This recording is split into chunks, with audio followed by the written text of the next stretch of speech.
bisa dikatakan sembuh, tidak perlu harus nyambung sempurna. Nah, itu misalnya patih, sebenarnya inti dari penanganan patah tulang itu pertama dok, yang harus kita ada 4R. Bisa kita lakukan bidai untuk sementara. Kadang bidai kita bisa lakukan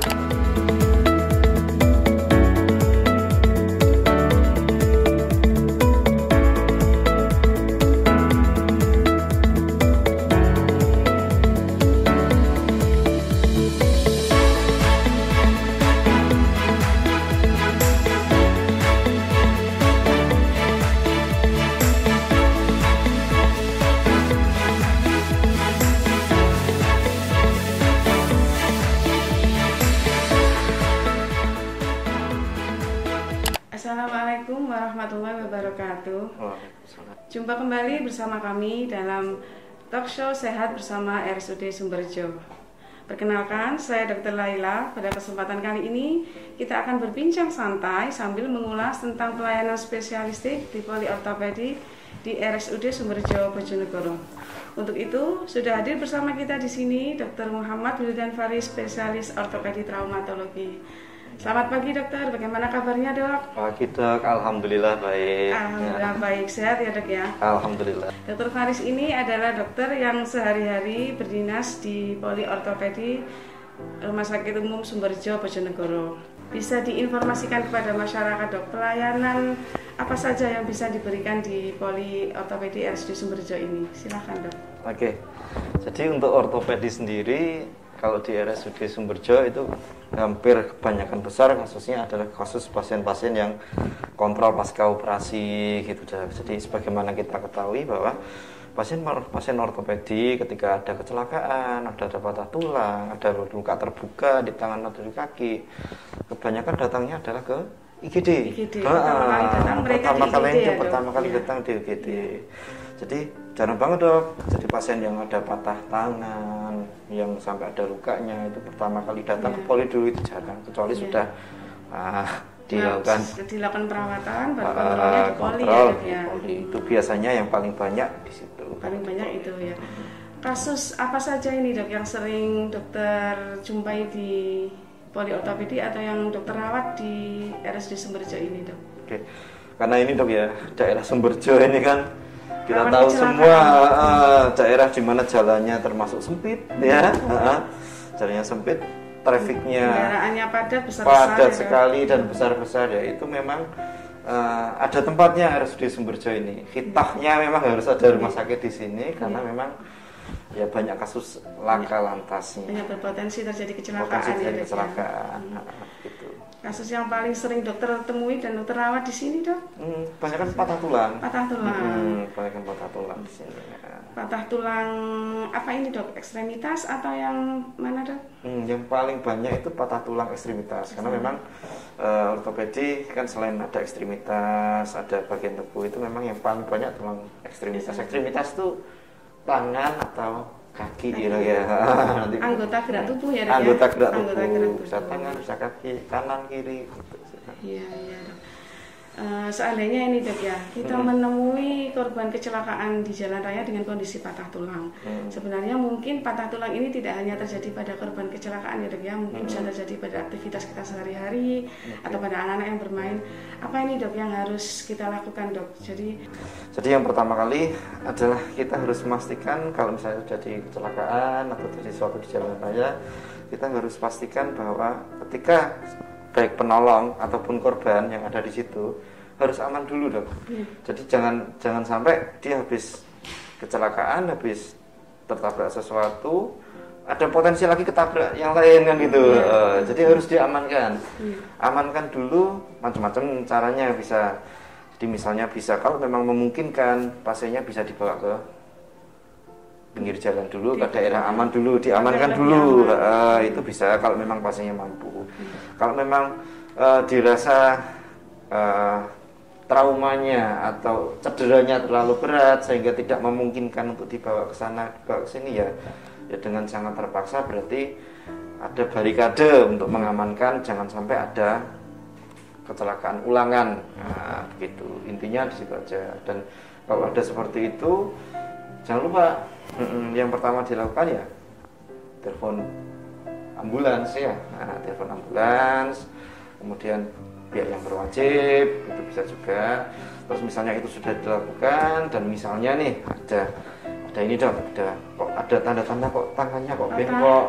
Jadi kalau tanda-tanda patah itu sebenarnya orang awam pun bisa lebih mudah untuk mengenalinya. Yang bisa kita kenali bagaimana itu, Dok? Ya? Bisa lebih mudah. Yang pertama adalah adanya ini bengkong, atau kita bisa lihat deformitas ya. Deformitas itu artinya ada perubahan bentuk. Jadi misalnya tangannya lurus kok tiba-tiba tangannya jadi agak bengkok, ya itu kita curiga itu patah. Atau ada, kalau bahasa Inggrisnya, bahasa medisnya false movement. Artinya apa? False movement itu gerakan yang salah. Jadi misalnya contohnya di tangan ini ya, misal di tangan ini kan harusnya yang bisa bergerak itu sendi pergelangan tangan sama sendi siku, tapi di daerah tengah ini kok dia bisa bergerak-gerak. Nah itu namanya false movement. Jadi kalau ada seperti itu sudah hampir pasti itu terjadi curiga terjadi patah ya.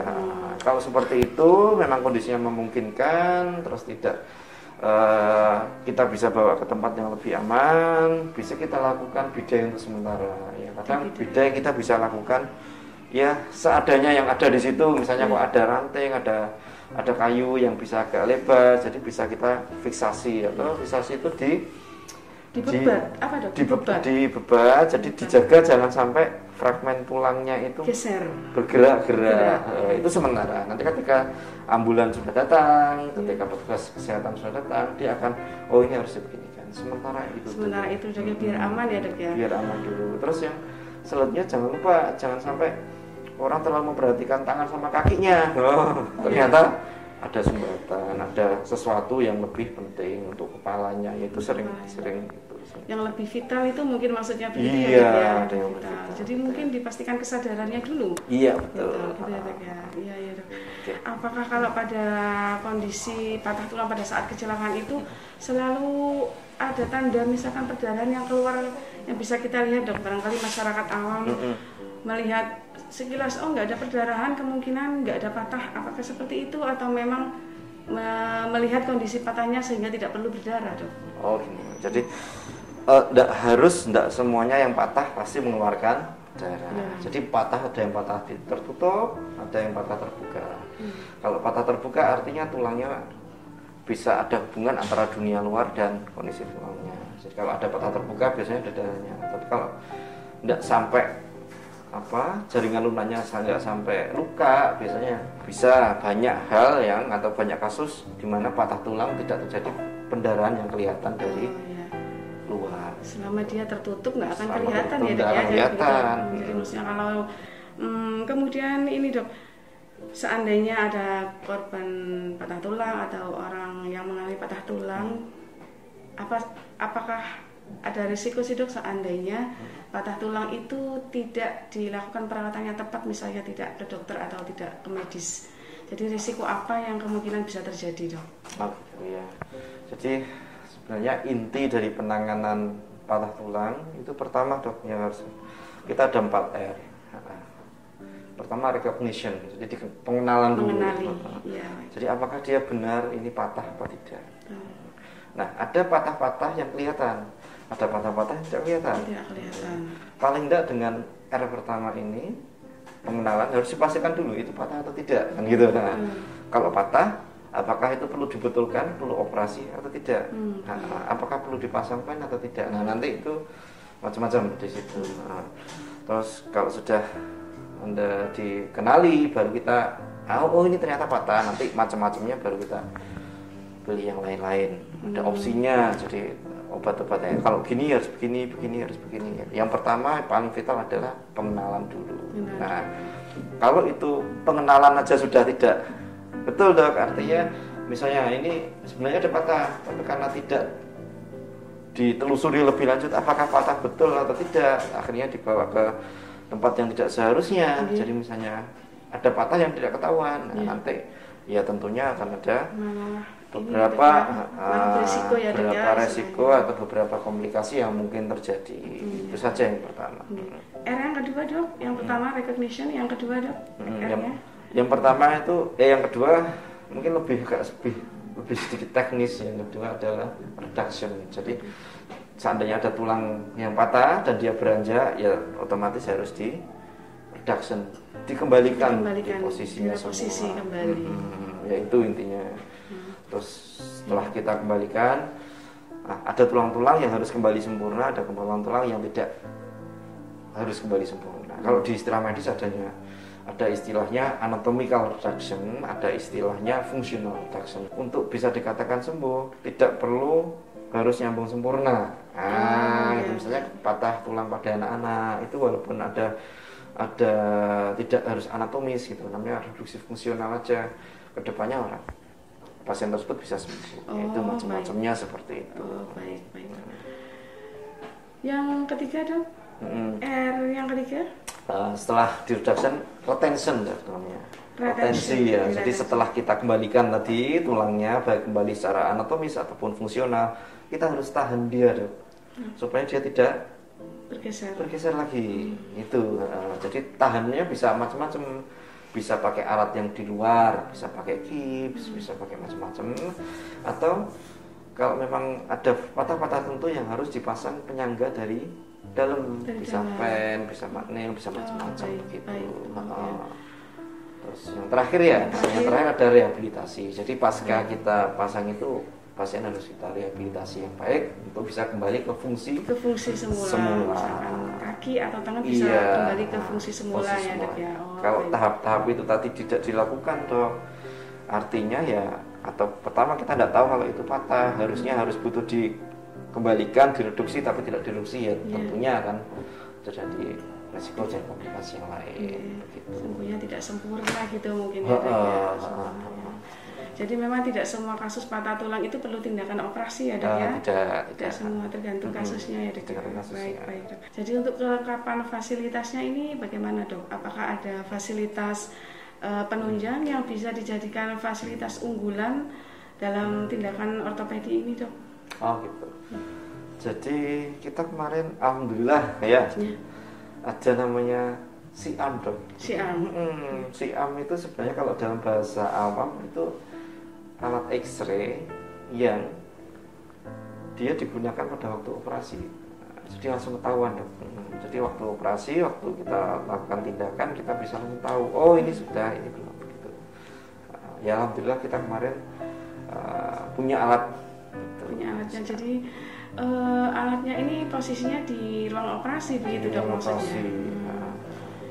Yang membedakan dengan general X-ray bagaimana dok si arm ini dok? Oke, kalau X-ray yang biasa itu kan letaknya harus di ruang X-ray khusus. Khusus. Jadi tidak bisa kita taruh di dalam kamar operasi. Yaitu bedanya di situ. Jadi mungkin lebih bisa meningkatkan akurasi atau bagaimana dok ya? Mungkin kalau si arm ini? Intinya suatu alat itu ada untuk memudahkan. Dan kalau sudah itu ujungnya pasti satu dok, untuk pelayanan demi keselamatan pasien, demi kesembuhan pasien juga, ujungnya pasti di situ. Jadi untuk pasien safety katanya. Untuk pasien safety. Jadi tindakannya juga menjadi lebih mudah, lebih akurat dan seperti itu. Terima kasih dokter atas kehadirannya, menyempatkan di sela-sela kesibukannya yang padat. Siap, sama-sama dokter Laila. Baik Bapak Ibu dan pemirsa sekalian, demikian talk show sehat bersama RSUD Sumberjo. Semoga informasi yang sudah disampaikan oleh Dr. Faris tadi bisa bermanfaat bagi kita semua. Terima kasih atas perhatian Anda. Salam sehat dari kami. Semoga kita selalu dalam lindungan Allah Subhanahu wa taala. Wassalamualaikum warahmatullahi wabarakatuh.